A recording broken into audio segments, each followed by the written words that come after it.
Rajkot Jetpur 6 lane હાઈવેની ધીમી કામગીરીને લઈ મુખ્યમંત્રી અધિકારીઓનો ઉધડો લીધો। મુખ્યમંત્રી ભૂપેન્દ્ર પટેલે જુદા જુદા વિભાગના અધિકારીઓ સાથે સંકલન બેઠક કરી। વીડિયો કોન્ફરન્સના માધ્યમથી મુખ્યમંત્રી ભૂપેન્દ્ર પટેલ દ્વારા પ્રોજેક્ટ રિવ્યુની કામગીરી કરાઈ। તમામ વિભાગોને સાથે રહી સંકલન કરી 1 વર્ષમાં કામ પૂર્ણ કરવાની સૂચના અપાઈ। કોન્ટ્રાક્ટરને વધુ એક વખત પેનલ્ટી ફટકારવામાં આવી। 5 લાખ રૂપિયાની પેનલ્ટી ફટકારાઈ। 3 મહિનામાં 15 બ્રિજ ખોલવા એજન્સીને અલ્ટિમેટમ। અત્યાર સુધીમાં 30 લાખ રૂપિયાની પેનલ્ટી એજન્સીને ફટકારાઈ। 2 વર્ષમાં 67 કિલોમીટરનું કામ કરવાનું હતું, જે એજન્સીએ 2 વર્ષે માત્ર 22 કિલોમીટર કર્યું। રાજકોટ જેતપુર નેશનલ હાઈવે પર રોજ ટ્રાફિક જામની સમસ્યાથી વાહન ચાલકો ત્રસ્ત બન્યા છે। નેશનલ હાઈવે ઓથોરિટીના પ્રોજેક્ટ ડિરેક્ટરનું નિવેદન, આગામી સપ્ટેમ્બર 2026 સુધીમાં કામગીરી પૂર્ણ કરી લેવામાં આવશે। सीएम साहब ने डायरेक्शन दिया है सभी को मिलके जो भी हिंड्रेंस आ रही है प्रोजेक्ट को कंप्लीट करने में, उनको टाइमली रिजॉल्व करना है और प्रोजेक्ट को with in a year complete करना है। समाचार पंचमहालથી ગણેશ વિસર્જન દરમિયાનનો એક વિડિયો, 2 યુવકો ડૂબ્યા હોવાનો વિડિયો સામે આવ્યો। ડૂબેલા યુવકમાંથી એકનું મોત, એકનો બચાવ। કાલોલના મીરાપુરી ગામે ગઈકાલે ગણેશ પ્રતિમા વિસર્જન દરમિયાન 2 યુવક ડૂબ્યા હતા। उत्साहभेर श्रीजी प्रतिमा विसर्जन दरमियान युवको गोमा नदी में प्रतिमा साथे पानी में गया हता। प्रतिमा डूबाड्या बाद स्नान करी रहेला युवको पैकी 2 युवको पानी में डूबता ज उपस्थित सौए बचाव कामगीरी हाथ धरी हती। डूबेला 2 युवको पैकी 1 युवकने बचावी लेवामां सफलता मळी, ज्यारे 1 युवकनुं मोत थयुं हतुं।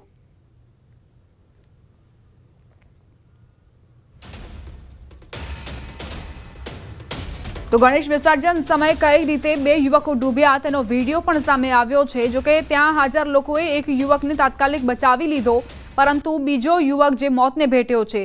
आ दृश्यो खरेखर तमाम भक्तो माटे लालबत्ती समान छे, कारण के गणेश महोत्सव चाली रह्यो छे। विसर्जन दरमियान एक पण बेदरकारी ए भारे पड़ी शके छे, तमारा जीवन पर जोखम सर्जी शके छे। गणेश विसर्जन दरमियान आ 2 युवको कई रीते डूब्या तेना दृश्यो पण सामे आव्या। जो कि 1 युवक ने तो बचावी लेवायो, परंतु अन्य 1 युवक जे मौत ने भेट्यो छे, डूबवाना कारणे तेनुं मौत थयुं छे। संवाददाता राजेश जोशी जोड़ाई गया छे वधु जानकारी साथे। राजेश, कई रीते आ दुर्घटना घटी? दीपा, कालोलना मीरापुरा गामे गई काले मोड़ी सांजे गणेश विसर्जन माटे गया हता। स्थानिको युवको उत्साह उमंग साथे वाते करते श्रीजीनी प्रतिमाने विदाय आपवामां आवी हती। दरमियान जे उत्साह उन्मान साथे साथे केटलाक जे युवको हता जेओने तरता नहोतुं आवडतुं तेओ पण पाणीमां स्नान माटे गया हता। प्रतिमानुं विसर्जन कर्या बाद स्नान करवा गया। दरमियान 2 युवको डूब्या हता, जेना पर जे स्थानिक अन्य तरवैयाओ साथे हता तेओनी नजर पड़ी हती। तेओए बचावी लेવાનો પ્રયાસ કર્યો હતો, પરંતુ ઊંડા પાણીમાં એક યુવક ગરકાવ થઈ ગયો હતો, તેને બચાવી શકાયો નહોતો અને જે શ્રીજી प्रतिमाને જે વિદાયનો જે અવસર હતો તે ત્યાં શોકની કાલીમાં છવાઈ હતી।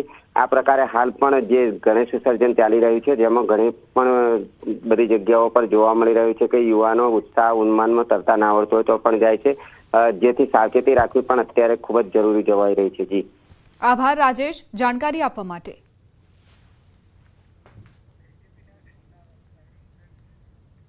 समाचार अमदावादથી नारोल विस्तारमां फायरिंगनी घटना बनी। प्रेमीए प्रेमिका पर फायरिंग कर्यानी प्राथमिक विगत सामे आवी। फायरिंगमां प्रेमिकाने सामान्य ईजा पहोंची। पोलीसे आरोपीनी धरपकड़ करी।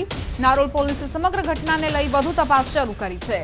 અમદાવાદમાં કઈ રીતે ગુંડા તત્વો બેફામ બન્યા છે, આ ઘટના તેનો પુરાવો આપી રહી છે।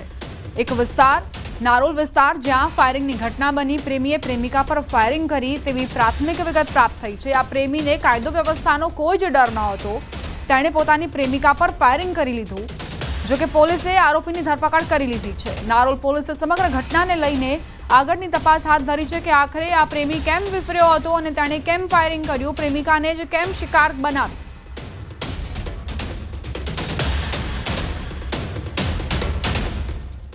अमदावादना मेघाणीनगरमां खुल्लेआम हत्याना आरोपीने पोलीसे पाठ भणाव्यो। आरोपीने क्राइम ब्रांच घटना स्थळे लई गई अने रिकन्स्ट्रक्शन कर्युं। कागड़ापीठ पोलीस स्टेशनमां अपहरणनी फरियाद नोंधाई हती। अपहरण कर्या बाद मृतकने मेघाणीनगरमां आवेल पटणीनगर पासे मार मरायो हतो। लाकड़ी धारिया जेवा हथियार साथे आरोपी पर हुमलो कर्यो हतो। क्राइम ब्रांच द्वारा सफल 3 मार्केट के ज्यांथी मृतकनुं अपहरण थयुं हतुं त्यां आरोपीने लई जवाया हता અને ત્યાંથી આરોપીને પટણીનગર ખાતે લાવીને રિકન્સ્ટ્રક્શન કર્યું હતું।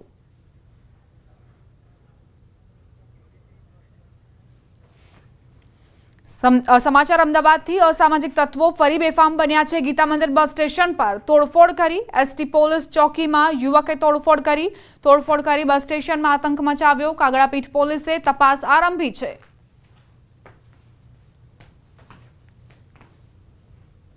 કોઈ અજાણ્યા ઈસમે બહાર ગાડાગાડી કરી અને આ ચોકીના ડોર ઉપર લાતો મારેલી હતી, જેના કારણે છે એ એક કાચ છે તૂટેલો હતો। આ બાબતે છે એ તાત્કાલિક સરકાર તરફે છે એ નુકસાનીની, ગાડાગાડીની અને પબ્લિક પ્રોપર્ટી ડેમેજ એક્ટની કલમ 3 મુજબ ધોરણસરનો ગુનો દાખલ કરેલો છે। વલસાડમાં થયેલી 11 લાખની ચોરીનો ભેદ ઉકેલાયો। વલસાડ જિલ્લા પોલીસે મહારાષ્ટ્રના મુંબઈના કલ્યાણથી એક આરોપીને ઝડપી સળિયા પાછળ ધકેલી દીધો છે। જો કે પોલીસના હાથે જે ચોર લાગ્યો છે તે કોઈ સામાન્ય નહીં, પરંતુ તેણે એકલા હાથે અત્યાર સુધી ગુજરાતની સાથે આંધ્રપ્રદેશ, તેલંગાણા રાજ્યની પોલીસને પણ દોડતી કરી હતી। બંધ ફ્લેટનો દરવાજો તોડી 4.95 લાખ રૂપિયા રોકડ અને 6.16 લાખની કિંમતના સોના ચાંદીના દાગીના મળી 11 લાખની ચોરી કરીને આરોપી પલાયન થઈ ગયો હતો। ત્યારબાદ પોલીસે તપાસનો ધમધમાટ તેજ કરતા મુંબઈના કલ્યાણ વિસ્તારમાંથી આરોપીને સકંજામાં લઈ લીધો।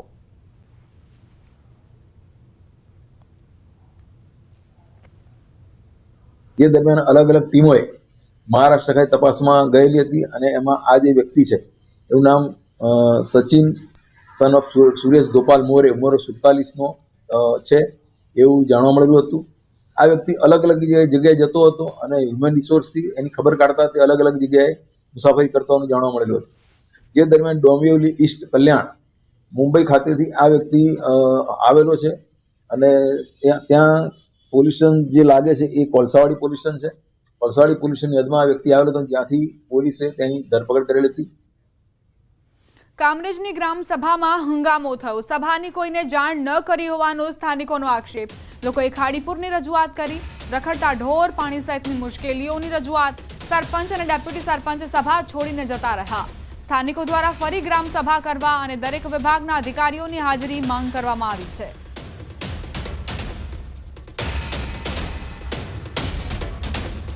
કામરેજમાં ખાસ ગ્રામ સભાનું આયોજન કરવામાં આવેલ હતું, જેમાં લોકો દ્વારા પ્રશ્નો ઉઠાવાતા ચાલુ ગ્રામ સભામાંથી તમામ પદાધિકારીઓ અને અધિકારીઓ જતા રહેલા છે।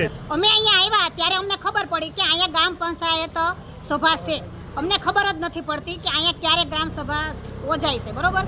બાકી અમને કોઈ જાણ કરતું નથી ને અમે અહીંયા આવ્યા તો અહીંયા જે સરપંચ સાહેબને જે હતા તો અમે અમારી રજૂઆત કરી કે આ પ્રશ્ન અમારો, તો એ લોકો અમારી માથે જોરથી ચીડાવવા માંડ્યા છે અને એ લોકો અહીંથી નાહી ગયા છે।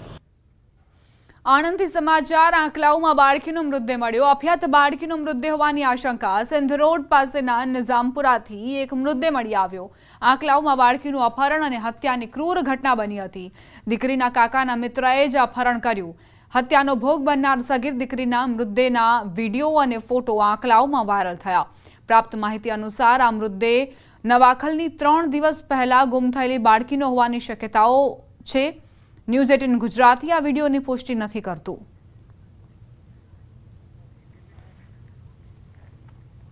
સાબરકાંઠાના પ્રાંતિજના વહોરવાડ વિસ્તારમાં એક વૃદ્ધે 6 વર્ષની બાળકી સાથે શારીરિક અડપલા કર્યા હોવાની ઘટના બની હતી। પોલીસે લંપટ વૃદ્ધની ધરપકડ કરી। ઘટનાની વિગતવાર વાત કરીએ તો આ વૃદ્ધ વહોરવાડ વિસ્તારમાં કોલ્ડ ડ્રિંક્સ અને આઈસ ગોલા વેચે છે। તેણે 6 વર્ષની બાળકીની એકલતાનો લાભ લઈ તેને વારંવાર બહાના બતાવી પોતાના પાસે બોલાવી શારીરિક અડપલાઓ કર્યા। આવી હરકત કરતા બાળકી ડરી ગઈ હતી। બાળકીના માતા પિતાને બાળકીની હરકતો અજુગતી લાગતા તેને પૂછતા બાળકીએ સમગ્ર હકીકત જણાવી।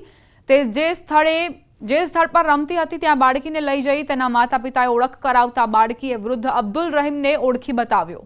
હાલ